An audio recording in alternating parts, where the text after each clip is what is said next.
Жылдағы үрдісіміз бойынша жағдайы төмен бір отбасының шатырын тегін жауып беріп жүргенбіз. Биыл Алла нәсіп етіп, мына достық мешітіміздің имамдар тұратын үйінің шатырын жауып бердік.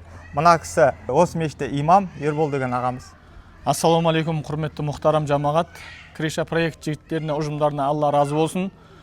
Алла Тағала қасиетті Құранда айтады, Алланың мешіттерін Аллаға және қиямет күніне, ақирет күніне иман келтірген ғана көркейтеді дейді. Пайғамбарымыз саллаллаху алейхи уассалам айтады, кімде-кім Алла разылығы үшін жерде бір мешіт салатын болса, Алла Тағала оларға жәннатта бір үй, зәулім сарай береді дейді. Яғни бұл мешіттің ауласында салынып жатқан үй, сол осы мешіттің ауласына кіргендіктен оның сауабы өте жоғары деп білеміз. Кім көркейтсе, Алла разылығы үшін Алла оларға сауапты нәсіп ететінін қасиетті Құранда айтады. Алла ұжымдарыңызға береке берсін, сауаптан жассын, ауызбіршілік ынтымақ, ырыс берекелеріңіз көбейтсін, екі дүнияларыңыз абат, екі тойларыңыз қабат болсын, екі дүнияның жақсылығын тілейміз, ауызбіршілік ынтымақ берсін Алла.